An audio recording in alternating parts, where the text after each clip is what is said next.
Case 1. Erin Caffey. She sang in the church choir, and her father was the youth pastor. From the outside, the Caffey family looked like living proof that faith and discipline could raise good children in a small Texas town. So when their house burned to the ground one night in 2008, the whole community grieved for them. What almost no one understood yet was that the 16-year-old daughter who survived the fire had been the one who set the entire thing in motion. Erin Caffey grew up in Alba, Texas, a tiny place where her family was known and trusted by everyone. Her father, Terry, was a youth pastor. Her mother, Penny, played piano at their church. Erin had two younger brothers, 13-year-old Matthew and 8-year-old Tyler, and she herself was the picture of a sheltered, carefully raised girl. She had been homeschooled for years on a strict religious curriculum before she ever set foot in a public classroom, and she was the family's singer, the one people pointed to as proof that everything was fine. Then she met a young man named Charlie Wilkinson. Erin was 16. He was a couple of years older, and when Penny found his online profile, with its references to drinking and sex, she did what a lot of protective parents would do. She told Erin the relationship was finished. She made her give back the ring he had given her. And somewhere in Erin's mind, that decision curdled into something unforgivable. Instead of simply breaking up with him, Erin started planning. For roughly a month, she and Wilkinson talked through how they might remove the one obstacle standing between them, which happened to be her whole family. This was not even the first time the idea had crossed her mind.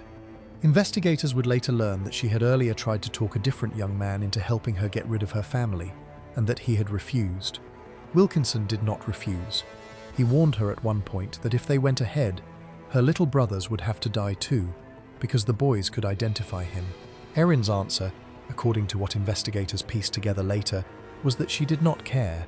He should just do what he had to do.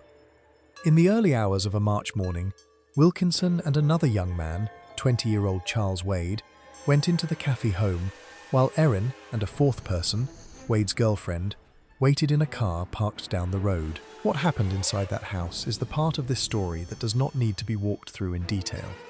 By the end of it, Penny was dead, and so were both boys. The two attackers set the house on fire to hide what they had done, then drove away believing they had erased the family completely. But Terry Caffey was still alive. He had been shot several times and left for dead, and yet he somehow dragged himself out of the burning house and across a field to a neighbor. He was conscious enough to say a single name. He knew the young man who had attacked them. He knew it was his daughter's boyfriend. That one fact unraveled everything. Within hours, all four people involved were in custody. Wilkinson and Wade both confessed, and both told investigators the same story. The murders had been Erin's idea. One of them put it as plainly as it could be put. The only way the two of them could be together was if her parents were gone. Erin Caffey was charged as an adult. In early 2009, she accepted a plea deal rather than gamble on a jury. She received 2 life sentences to be served at the same time, plus an additional 25 years, which means that even with good behavior, she will not be eligible for parole until she is around 59 years old. The 2 young men who actually carried out the killings received life without the possibility of parole. The young woman who waited in the car was given 40 years. The strangest part of the aftermath is the man at the center of it. Terry Caffey, who lost his wife and both of his sons in one night, chose to forgive his daughter in public. He asked prosecutors not to seek the death penalty for any of them. He became a full-time minister, remarried, and wrote a book about that night. And to this day, Erin has never fully owned the planning. She admits she was tangled up with the people who did it, yet she still insists the idea was not hers, even though the 2 men who did the killing both swore under oath that it was. The case has been retold again and again in true crime series and televised interviews, in large part because of that impossible image, a singing pastor's daughter who arranged the deaths of the family sitting in the pews beside her. It is a haunting place to begin, because Erin Caffey had every ordinary way out in the world. She was 16. She could have run off with her boyfriend and been a legal adult in 2 years. Instead, she decided that the cleanest solution was a family that no longer existed. As disturbing as that math is, she was nowhere near the only young woman who looked at the people who raised her and decided they were worth more to her gone than alive. The next case turns that idea on its head, because the woman in it was not a defiant teenager at all, and the people who knew her insisted that something else entirely was driving her. Case 2. Mia Bailey. This one does not fit the pattern, and that is exactly why it belongs here. The daughter who walked into her parents' home in Utah in 2024 was not a defiant teenager chasing a forbidden romance. She was a 30-year-old woman with a long, documented history of serious mental illness, and the people closest to her would later stand up in court and say that the sickness was real, none of which changed what she did to the two people who raised her.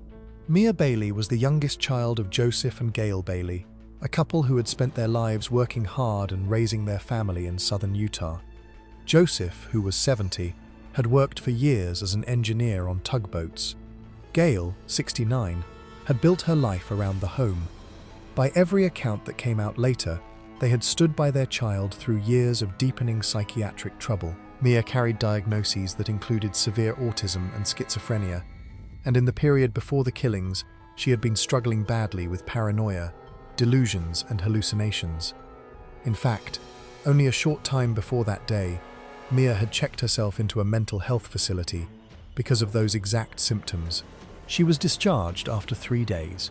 Roughly a week and a half later, she went to her parents' house in Washington City and did the thing that everyone who loved her would spend the rest of their lives trying to understand. The trigger, in her own account, was a surgery.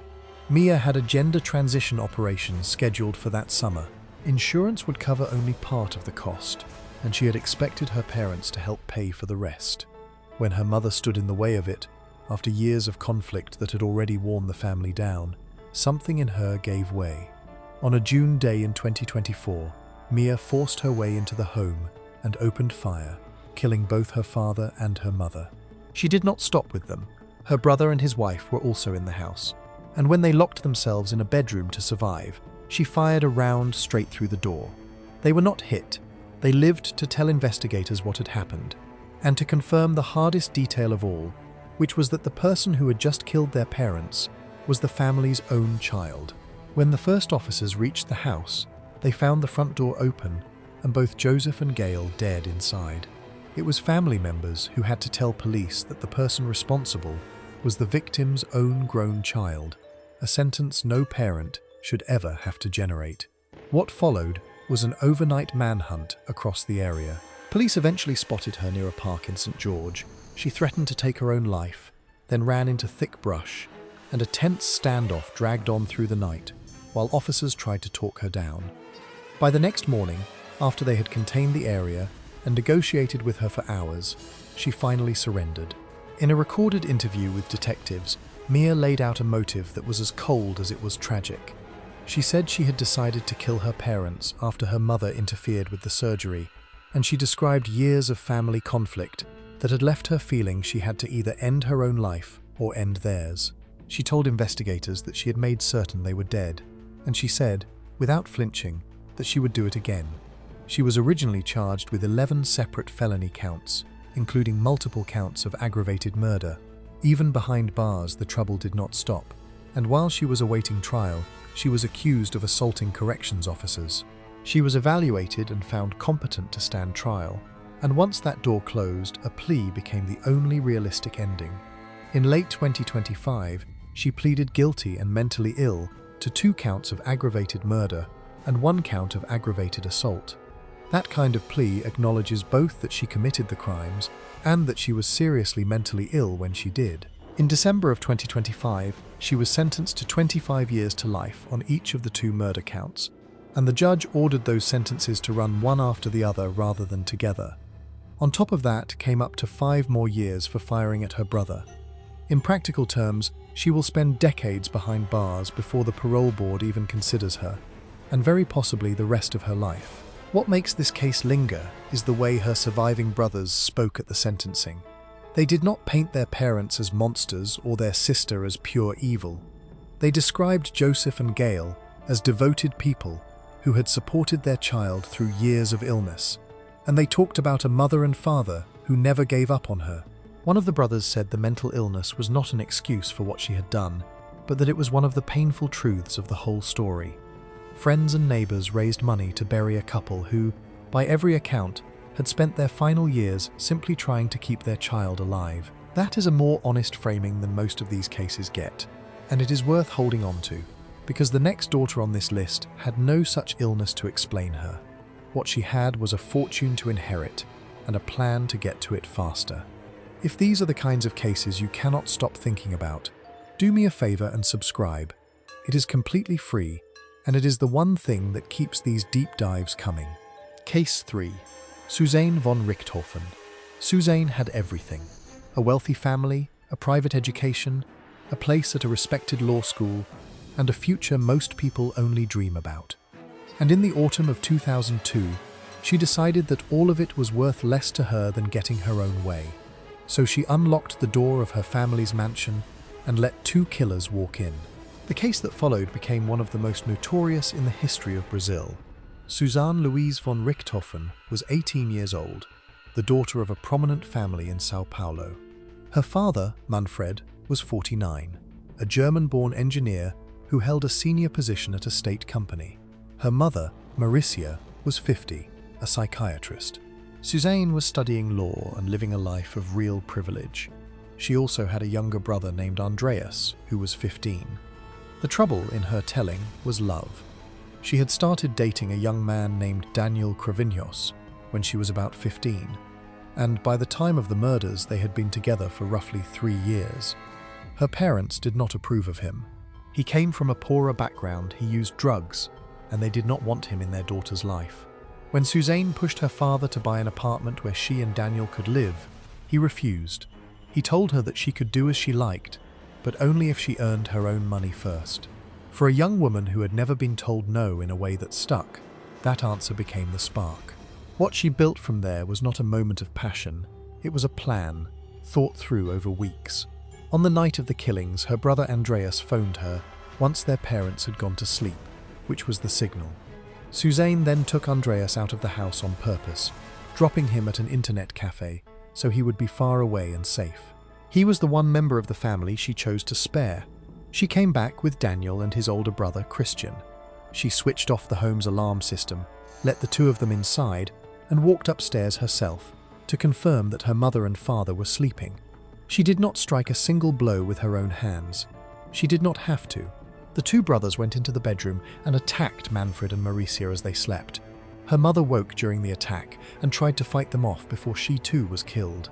When it was over, the 3 of them staged the scene to look like a robbery gone wrong, took some cash and jewelry, and split up to build alibis. Suzane and Daniel went to a motel. The next morning, she returned with Andreas, walked into the house, and called the police as though she had just discovered the horror herself. The performance did not hold for long. Investigators were suspicious almost immediately. There was no forced entry. The alarm had been turned off from the inside. Only the parents' room had been disturbed, and Suzane's behavior in the days afterward did not match a grieving daughter. She was seen relaxing by the pool not long after the funeral. One of the killers spent his share of the money on a motorcycle. Within about a week and a half, all 3 were detained, and all 3 confessed, each one now trying to push the blame onto the others. The chief prosecutor called Suzane the mastermind of the whole thing. In the years since, she has shifted her story more than once, at times claiming she was manipulated and even leveling accusations against her father, claims that her brother and the evidence have never supported. She was released for a time while she awaited trial, then went before a jury in 2006. The court treated the killings as murders of the most serious kind, carried out for a sordid motive against victims who could not defend themselves. Prosecutors pushed for an even longer term, but she was convicted and sentenced to 39 years and 6 months in prison. Daniel received the same. His brother Christian got slightly less. The motive that ran underneath all of it was money, the family fortune worth millions that Suzane stood to inherit, combined with her refusal to accept that her parents would not simply hand her the life she wanted. There is a final twist that says everything about how the country viewed her. The courts later ruled that she was legally unworthy to inherit a single cent from the parents she had helped kill. The entire estate went to the brother she spared. Over the years, she moved from a closed prison to a softer regime, and in early 2023, she was released to serve the rest of her sentence in open conditions, a decision that set off public fury, with many Brazilians convinced she had been treated gently because of who her family was. She has since changed her name, started a new relationship, and had a child of her own, and her story has been told and retold in books, documentaries, and rival films that each push a different version of who was really to blame. The next young woman did not orchestrate her parents' deaths from another room. She walked into the house and did it herself, with a rifle, before sunrise. Case 4. Sarah Marie Johnson. She was 16, and her parents had grounded her over a boyfriend they did not trust. To most teenagers, that is the end of the world for about a week. To Sarah Johnson, it was apparently worth 2 lives. One September morning in 2003, in a quiet Idaho town, she walked through her own home with a hunting rifle, and by the time the sun was fully up, both of her parents were dead, and she was telling neighbors a stranger had done it. Sarah Marie Johnson grew up in Bellevue, Idaho, a small mountain community near the resort town of Sun Valley. Her father, Alan, was 46 and worked in landscaping. Her mother, Diane, was 52 and worked as a tax collector.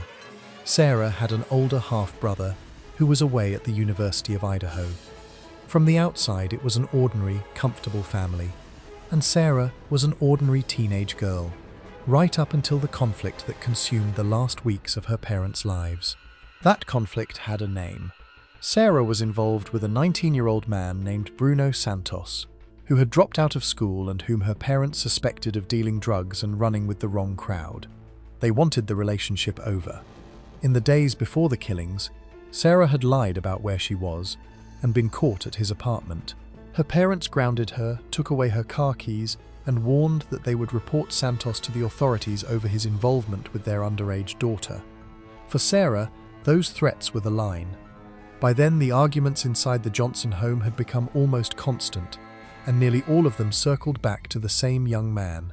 On the morning of the 2nd of September, she took a high-powered hunting rifle that belonged to a tenant renting the family's guest house. She used it to kill her mother where she slept, and then her father as he stepped out of the shower. Afterward, she arranged the scene to suggest that drug world enemies had broken in, laid out knives, and tried to point suspicion away from the house. Then she ran to a neighbor in apparent terror, saying an intruder had killed her parents while she hid. She was 16 years old, and she had just built a fake crime scene around the bodies of the 2 people who had raised her. For a short while, the story worked. Police looked hard at her boyfriend and at the guest house tenant, but detectives noticed that her grief did not quite track, and that the supposed intruder had left no trace of coming or going. Santos had a solid alibi, the tenant was cleared, and her own account kept shifting, so suspicion swung back to the only person who had actually been inside the house. And then the physical evidence buried her. Investigators recovered a pink bathrobe she had worn inside out and thrown into the curbside trash, and they reached it only because they stopped the garbage truck just before it could be collected. That robe carried traces of blood from both parents. A latex glove held her own DNA.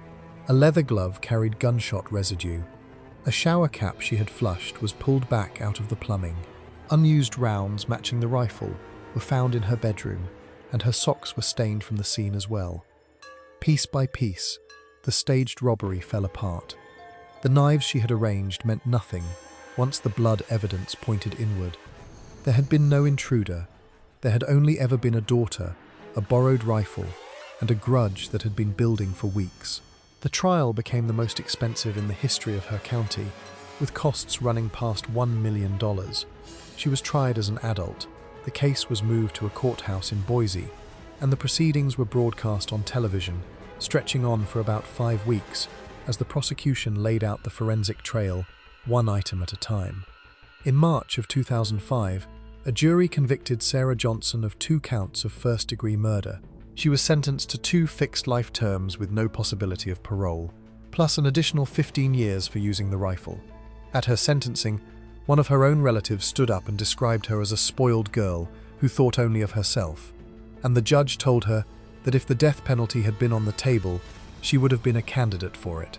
To this day, Sarah Johnson insists she is innocent. The state Supreme Court upheld her conviction, and later appeals, including arguments built around her age at the time, were rejected one after another.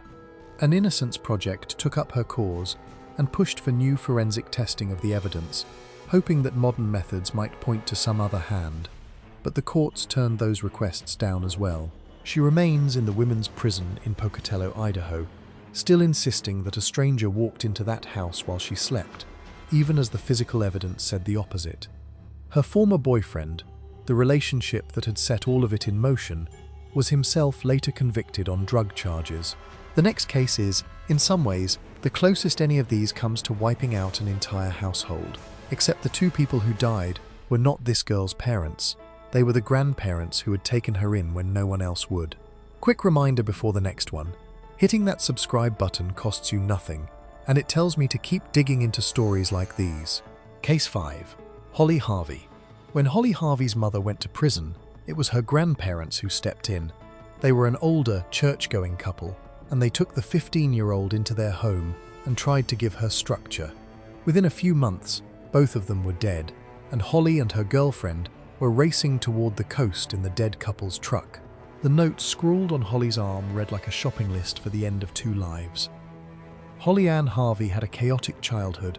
Her mother struggled with drugs and the law, and in the spring of 2004, when her mother was sent to prison on a drug conviction, Holly moved in full-time with her grandparents, Carl and Sarah Collier. Carl was 74, Sarah was 73. They gave Holly a room in the basement and became her legal guardians, the adults now trying to hold a troubled teenager together. Carl had worked for an airline for years before retirement, and later painted houses, and Sarah had spent her life keeping their home. By then, Holly was using drugs and falling apart at school, and she had filled pages of her own writing with dark thoughts, including a line about how all she wanted to do was kill. The Colliers were strict and deeply religious, and they had rules. They did not approve of Holly's drug use, and they did not approve of her relationship with a 16-year-old girl named Sandra Ketchum, whom most people called Sandy. They wanted that relationship to end. To a 15-year-old already in open rebellion, every one of those rules felt like a cage, and the two restrictions she hated most, the drugs and the girlfriend, slowly became the only things she could think about. On an August day in 2004, after the two girls had been up all night together in Holly's basement bedroom, the conversation turned to running away. Sandy suggested taking the grandparents' truck so they could go get something to calm themselves down. Holly said the only way to do that was to kill them. Then, chillingly, the two of them practiced, driving a kitchen knife into a mattress to see what it would feel like. It is hard to imagine a colder rehearsal, two teenagers testing a blade on a bed because the people upstairs would not let them be together. When Carl and Sarah came downstairs, Holly attacked her grandmother, and Sandy joined in. Her grandfather fought back hard, even pinning Holly at one point, but he was overpowered and killed in the kitchen as he tried to reach a phone. The details of those final minutes are grim enough that they do not need spelling out here. What matters is that the elderly couple who had opened their home to Holly were both dead, and the two teenagers fled in their truck toward Tybee Island on the Georgia coast, calling friends along the way as if nothing had happened. Investigators would later say that Holly had been the driving force, and that she had pulled the younger, more pliable Sandy along with her. They did not get far, and they did not get smart. The alarm was raised once the family realized the couple had gone quiet and their truck was missing, and when Holly's father, who was the grandparents' adopted son, learned what had happened, he pointed police straight at the girls. Officers tracked them to the coast and arrested them the next day, less than a full day after the killings. They were carrying a bag with the clothes they had worn and the knives they had used. And on Holly's own arm, written like a checklist, were the words that summed up the entire plan in 4 blunt items: kill, keys, money, and jewelry. There was very little left to argue about. In the spring of 2005, in a Georgia courtroom, Holly Harvey pleaded guilty to 2 counts of malice murder, and the remaining charges were dropped. She was given 2 life sentences, ordered to run one after the other, which means she would not even be considered for parole until she had served at least 20 years. Her girlfriend, Sandy Ketchum, also pleaded guilty and received life as well, but with a far earlier shot at parole because she cooperated with investigators almost immediately and showed remorse. Years later, the state Supreme Court would reject Holly's attempt to undo her plea and affirm her conviction, and she remains in a state prison in North Georgia. The case still surfaces in true crime documentaries and series, Usually remembered for that 4-word list on her arm, a teenager's whole plan reduced to kill, keys, money, and jewelry. When Holly was asked, in plain words, why she had done it, her answer was not about money or rage. She said she did it for Sandy, so the two of them could be together. At her sentencing, she said she felt she deserved to be dead, and the judge told her he agreed. It is the same poison that runs through so many of these stories. A young woman is told no by the people responsible for her, and rather than wait, rather than leave, rather than grow up, she decides the people themselves are the problem to be removed. The next case carries that exact logic into adulthood, where a grown woman, told it was finally time to move out of her parents' home, picked up a knife instead of a moving box. Case 6. Christina Ann Adams. Most of the daughters on this list were teenagers when they turned on their parents. Christina Adams was 30 years old, a grown woman living in a little apartment on her parents' own property in Florida. And when they finally told her it was time to move out and stand on her own feet, she answered them with a knife, then changed her clothes and went shopping as if it were any other morning. Christina Ann Adams lived at Leeward Air Ranch, a quiet residential air park near Ocala in central Florida, where homes sit right beside private runways. Her father, Richard Langer, was 74. Friends and family knew him as a steady, decent man who had given his adult daughter a place to live in a converted studio on the family property. Her mother, Sally Langer, lived there too. By the autumn of 2022, the arrangement had worn thin. The parents had decided it was time for Christina to leave, and they told her so. For a lot of adult children, being asked to move out is uncomfortable, even humiliating. It is not usually lethal. But on the morning of the 16th of September 2022, something in Christina gave way over exactly that. She picked up a large knife and attacked both of her parents inside the home. In her mind, she had killed them both. She had not. She left her father badly wounded and her mother gravely hurt. Sally Langer would survive, but she would have to live with the knowledge of exactly who had turned on her. And then Christina did something that says everything about her state of mind. She cleaned herself up, changed her clothes, made an effort to wipe the weapon down with bleach, and drove off to go shopping. While she was gone, the case against her was already building because her father was still alive. When sheriff's deputies arrived at the home that morning, Richard Langer was conscious enough to tell a sergeant who had done this to him. He named his own daughter. That single act, a fatally wounded father identifying the child he had raised, became the backbone of the prosecution. By the time deputies pulled her over, her dying father had already told them everything they needed to know. They put out an alert for Christina's vehicle, a grey sport utility, and stopped her as she drove back toward the house with her wife in the car. Her wife was never charged with anything and cooperated as a witness. In her own interview, Christina's account did not line up with what investigators already knew, and the holes only deepened. She eventually admitted that she had retrieved the knife, that she had attacked both of her parents, that she had made no attempt to get them help, and that she had simply left and gone on with her day. Her father did not survive. Richard Langer died of his injuries at the hospital. Her mother, Sally, lived, which is the only reason this case carries an attempted murder charge alongside the murder. She survived her wounds and would go on to see her own daughter convicted of killing the man she had been married to for decades. After Richard's death, a grand jury indicted Christina on account of first-degree premeditated murder and account of attempted first-degree murder with a deadly weapon. In her own interview, Christina reached for explanations. She spoke of struggling with an undiagnosed condition and painted herself as someone who had been wronged, but no insanity defense was ever mounted, and there was no record of any diagnosis to support it. To the jury, the picture was far simpler. A daughter had been told to leave, and she had decided that 2 lives were a fair price for not having to go. The trial, in the 5th Judicial Circuit in Marion County, was short. It lasted only 2 days. The state's attorneys walked the jury through the timeline hour by hour, from the morning attack to the shopping trip that followed it. The evidence was overwhelming, anchored by her father's dying identification, her wife's account, and her own admissions to detectives. The jury did not need long. They found Christina Adams guilty of murdering her father and of trying to murder her mother. On the same day the verdict came in the spring of 2025, the judge sentenced her, and there was no suspense about the outcome. She received 2 life sentences, one for each parent, ordered to run consecutively. She will not be getting out. What lingers about this case is how small the spark was compared to the fire. There was no inheritance scheme here, no secret lover the parents had forbidden, no years of documented mental illness presented to the court. There was a grown woman, well into her 30s, who was told to grow up and move out, and who decided that killing the 2 people who had housed her for 3 decades was preferable to packing a bag. Prosecutors framed it plainly afterward. They had sought justice for a father who opened his home to his daughter and was killed for asking her to leave it. The next case takes that same entitlement and runs it through a far more elaborate machine. Because the daughter in it did not pick up a weapon herself.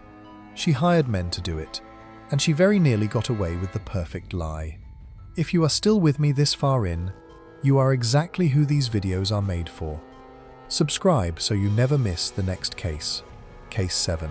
Jennifer Pan. For years, Jennifer Pan was the perfect daughter on paper. Straight-A student, pharmacy-bound, a credit to immigrant parents who had sacrificed everything for her. The only problem was that almost none of it was true, and when the lies finally collapsed, she decided the cleanest way out was to have the people who raised her killed in their own home. Jennifer Pan grew up near Toronto, the daughter of parents who had fled Vietnam and built a life from nothing. They were strict, and their expectations were enormous. Jennifer responded not by rebelling openly, but by constructing an elaborate fantasy. She faked report cards. She forged a high school diploma.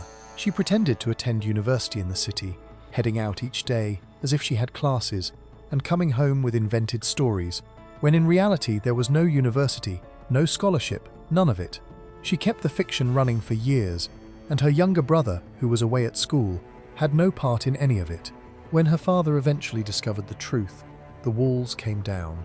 He confronted her, restricted her movements, and forced her to end her relationship with her boyfriend, a young man named Daniel Wong. To a young woman who had spent her whole life performing a lie to keep her parents happy, being caught and controlled felt unbearable. And so, with Wong's help, she began to plan.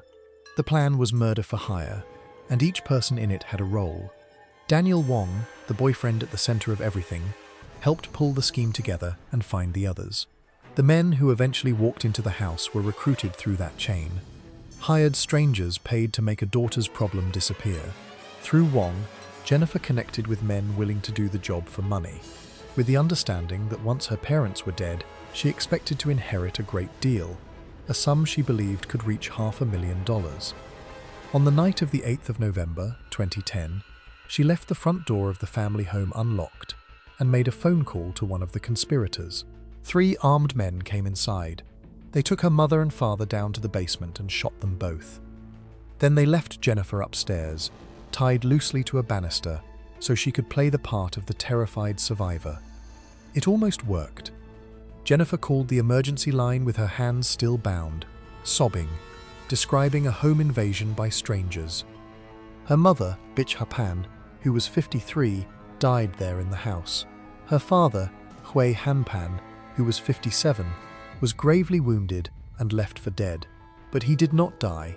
He survived, though the attack left him permanently blinded, and what he remembered would eventually help bury his own daughter. Investigators were skeptical from the start. The intruders had passed up valuables. Jennifer, the supposed witness, had been left alive and unhurt, while both parents were shot. She had somehow dialed for help with her hands tied behind her. A neighbor's security camera showed the 3 men walking in with no sign of a forced entry, and when her father came out of his coma, he recalled something that did not fit a random robbery. He remembered his daughter moving freely and speaking in a friendly, familiar way with one of the armed men. The phone records sealed it. In the hours around the killing, Jennifer and Wong had exchanged a flurry of messages.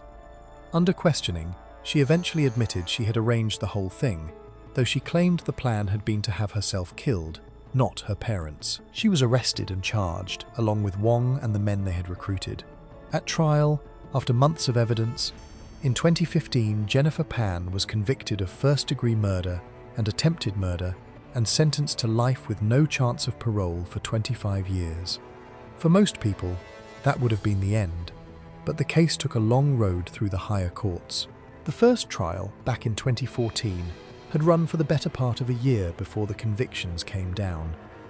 An appeals court found a problem with how the jury had been instructed and ordered new trials on the murder charges, while leaving the attempted murder of her father in place. The country's highest court agreed that the murder convictions had to be revisited. That set the stage for the resolution that finally closed the case in 2026. Rather than go through it all again, Jennifer Pan pleaded guilty to the lesser charge of manslaughter in her mother's death. She received a life sentence with the possibility of parole, and her conviction for the attempted murder of her father still stands. The men who carried out and arranged the killing were all dealt with by the courts as well. One footnote from that final stage matters for the record. The agreed facts described the intended target as her father, with her mother's death the foreseeable result of the plot she set in motion. What makes Jennifer Pan unforgettable is the sheer length of the performance. The fake grades, the fake school, the tears on the emergency call, the grieving daughter act at the funerals, all of it built to protect a lie, and all of it paid for with her mother's life. The case became the subject of a Netflix documentary and several books, studied as one of the coldest examples of a child turning on her parents. The next daughter wanted something simpler and older. She wanted the money, and she did not want to wait for it. Case 8. Christy Coslo. Christy Coslo grew up with wealth, and she expected a great deal more of it. When her father remarried, and her comfortable life felt smaller than she believed it should be, she did not see two parents in her way. She saw an inheritance she believed could be worth as much as $12 million, sitting just out of reach. So at 17, she handed two young men the alarm code to her family's mansion and waited to find out if she was rich. Christy Ann Coslo was the daughter of Jack Coslo, a successful Fort Worth businessman and helicopter pilot who had adopted her during an earlier marriage. After her parents divorced and her father married a woman named Karen, Christy's relationship with the household curdled. Karen was 40, and she had come from a family in the oil business, with money of her own. Jack was 48. By all appearances, the marriage had been a happy one, right up until Christy decided it was an obstacle. By her father's own account, she was highly intelligent, and in the end she turned that mind toward arithmetic of the ugliest kind, weighing two lives against a number with 7 figures. She resented her stepmother, and resented that her own slice of the family fortune had shrunk. She reportedly spoke of Karen in cruel terms, and made no secret of her contempt. Rather than wait for an inheritance that might be decades away, Christy decided to bring it forward. She recruited her boyfriend, a 19-year-old named Brian Salter, and his friend Jeffrey Dillingham, also 19. Her contribution was the inside knowledge that made it all possible. She gave them the code to disarm the home's alarm system and a layout of the house, and she promised them a large payday out of the money she expected to collect, an amount reported as high as $1 million between them. In the early hours of the 12th of March 1992, the two young men let themselves into the Coslo mansion in an exclusive Fort Worth neighborhood. They were armed with pistols taken from Salter's own family, a steel pry bar, knives, glass cutters, and extra ammunition, far more than any ordinary burglary would ever call for. They forced the sleeping couple to the floor and attacked them both. Karen Coslo was attacked and did not survive, dying there in the home. Jack Coslo was gravely injured and left for dead, but he was not dead. He regained consciousness, made it to a neighbor, and called for help. The intruders took a wallet, a small amount of cash, and a watch, the thin disguise of a robbery laid over a contract killing. At first, suspicion actually landed on Jack himself, the surviving husband, as it so often does. For a while, the newspapers and the investigators alike treated him as the likeliest suspect, the man who had somehow lived through it. That changed when a friend of Dillingham's came forward. This person had helped get rid of the pry bar and the bloodied clothing afterward, and what he told police pointed straight at the two young men, and through them, at Christy. Dillingham was arrested within about 2 weeks. He confessed, and he named the others. When police moved in, they arrested Christy and Salter together as they backed a car out of a driveway. The motive was never really in doubt. This was a daughter who wanted her father and stepmother dead so she could inherit. and who had supplied the means for 2 teenagers to make it happen. The cases were split among the 3 of them. Dillingham went to trial first, refused a deal, and was convicted of capital murder and sentenced to death. Salter accepted a plea that gave him a life sentence in exchange for his testimony. And in 1994, Christy Coslo herself went to trial, with prosecutors seeking the death penalty. Her defense tried to cast the 2 young men as the real masterminds, with Christy as a foolish girl swept along. The jury convicted her of capital murder, but when it came to punishment, they did not send her to death row. Instead, she received a life sentence. Her own father, Jack, the man who survived the attack she arranged, testified about what she had done to their family, and the household she tried to cash in was shattered for good. She remains in a Texas prison, with parole eligibility still years away, not arriving until the late 2020s, more than 3 decades after the night she sent 2 teenagers into her father's house. The aftermath stretched on for almost a decade. Jeffrey Dillingham, the young man who took the deadly job for the promise of money he never saw, was executed by the state of Texas on the 1st of November in the year 2000. Brian Salter is serving life. Jack Coslo rebuilt his life, remarried, and lived more than 2 decades before dying of unrelated causes. And Christy inherited none of it. Years later, the case still turns up in documentaries about children who kill for money, held up as a textbook example of greed wearing a daughter's face. The next case strips away the hired men and the inheritance and brings the violence right back into the kitchen, captured this time not by a witness, but by the family's own cameras. One small thing that makes a real difference. Tap subscribe, it is free, and it keeps this channel investigating the cases nobody else will touch. Case 9. Gregg. There is a reason this case shook so many people who follow these stories, and it is the cameras. Gregg was 14 years old when she killed her mother in their Mississippi home, and unlike almost every other case on this list, much of what happened was recorded by the family's own security system. We do not have to imagine her calm afterward, it is on video. Carly Madison Gregg was a 9th grader in Rankin County, Mississippi. Her mother, Ashley Smiley, was 40, a well-liked high school mathematics teacher. Her stepfather, Heath Smiley, was part of the household too. On the surface, Carly was a bright student from a stable home. Underneath, according to what came out at trial, there was drug use, vaping, hidden phones, and a private world her mother knew nothing about, along with claims from the defense of serious mental health struggles and a recent change in her medication. The day everything came apart was the 19th of March 2024. A friend told Ashley what her daughter had been hiding, and Ashley went looking. She found vaping supplies in Carly's room. That afternoon, mother and daughter came home together, and within minutes of walking through the door, the confrontation over what Ashley had discovered turned deadly. Carly retrieved a revolver that was kept under a mattress in the house, moved through the home in a way that kept her off the cameras when she wanted to be, and shot her mother.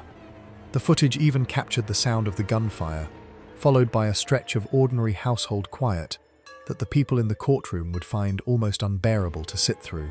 Then came the part that disturbed everyone who sat through the trial. Carly did not panic.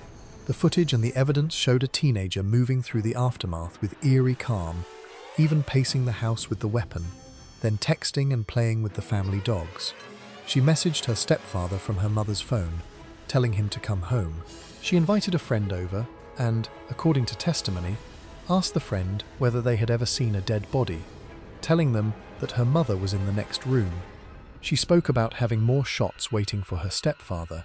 When Heath Smiley arrived home, lured by the text he thought came from his wife, Carly shot him too. He was wounded but not fatally, and he fought back, managed to wrestle the gun away from her, and called for help.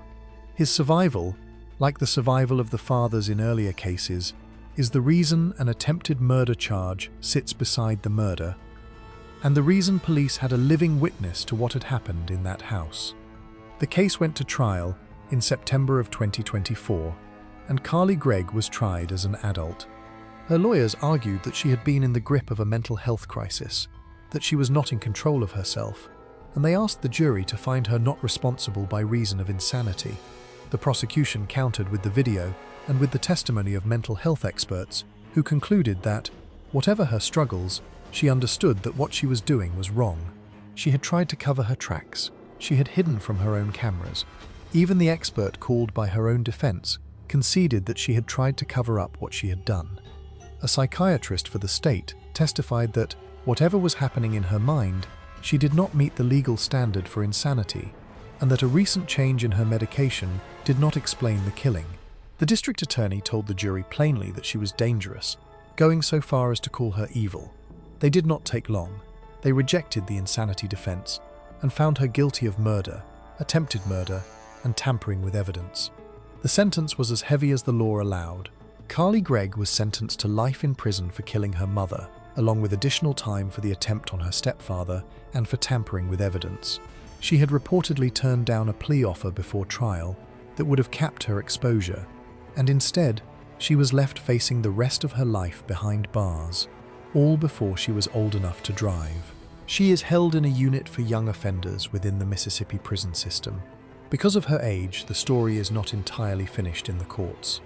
Her lawyers have pressed an argument before the state's highest court that a sentence of life without the chance of parole is unconstitutional for a child convicted of this kind of crime, and they have asked for a new sentence or a new trial.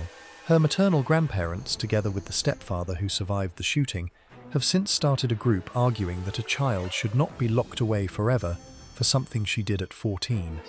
Whatever the courts ultimately decide, the core facts are not in dispute because the family filmed them by accident. A 14-year-old was confronted about vaping, and a mother who taught other people's children math did not live to see the next morning. The final case on this list is in some ways the simplest and the most extreme.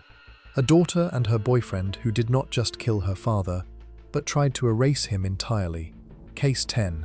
Sierra Halseth. The last daughter on this list left behind a piece of evidence almost too disturbing to describe. After she and her boyfriend killed her father, the two of them recorded a video of themselves, joking about it, narrating their own crime like hosts of a show. By then, her father was already gone, killed in his own home in Las Vegas, and the people asking about him were being answered with reassuring little texts sent by the daughter, who knew exactly where he was. Sierra Halseth was 16 years old and came from a family that had, for a time, been in the public eye. Her mother had once held a seat in the Nevada legislature, which meant the family name carried weight, and the case drew heavy attention because of it. Her parents had separated, with a custody arrangement splitting the children's time. Sierra had been in a relationship with a slightly older boyfriend, Aaron Guerrero, and when the two families learned that the young couple had been planning to run away together, they did what the parents in so many of these stories did. They tried to pull the two of them apart. The couple did not accept it. Sierra also leveled serious accusations against her father, claims of abuse that his family has firmly denied and that were never established. What is not in dispute is what she and Guerrero did on the 9th of April 2021. The two teenagers attacked Daniel Halseth, who was 45, inside his Las Vegas home and killed him inside that house. Then they tried to make his body and the crime itself disappear. The planning showed up in the trail they left behind. In the days before, the pair had bought cleaning supplies, gloves, and accelerants. After the killing, they attempted to burn the body in the garage and even tried to set the house itself on fire. The sheer level of violence and the effort to destroy the evidence afterward put this case in a category of its own among these stories. This was not a single act in a moment of rage. It was a killing followed by a deliberate, calculated attempt to erase a man from existence. It did not work, in part because people were already worried. After relatives lost contact with Daniel, a landlord went to check on the home, and the discovery in the garage set everything in motion. By then, Sierra and Guerrero had taken Daniel's car and a bank card and fled to Salt Lake City. That is where they were arrested. The evidence against them was staggering, and a great deal of it they created themselves. There were the purchases of bleach and lighter fluid and gloves, captured on receipts and cameras. There were the texts Sierra sent to people who asked after her father, casually assuring them he was fine, when she knew he was dead. And there was the video, recorded days after the killing, in which the two of them treated the murder like content, greeting an imaginary audience and openly referring to the days since they had killed somebody. It is the kind of evidence that removes any doubt and any sympathy. For a crime this calculated, carried out by people this young, the case became a national talking point about how two teenagers could treat the killing of a parent as something to film and narrate. Faced with all of it, both teenagers pleaded guilty in the spring of 2022. Each of them admitted to 9 separate counts. Sierra Halseth's included murder with a deadly weapon, arson, robbery, and the fraudulent use of her dead father's bank card. There would be no trial, no battle over what happened, only a sentencing. In October of 2022, Sierra Halseth was sentenced to life in prison with the possibility of parole after 22 years. Her boyfriend received the same. They were ordered to pay restitution, and they were sent to separate prisons, Sierra to a women's facility outside Las Vegas, and Guerrero to a maximum security men's prison. At the sentencing, Daniel Halseth's brother and sister stood up to speak for a man who could no longer speak for himself.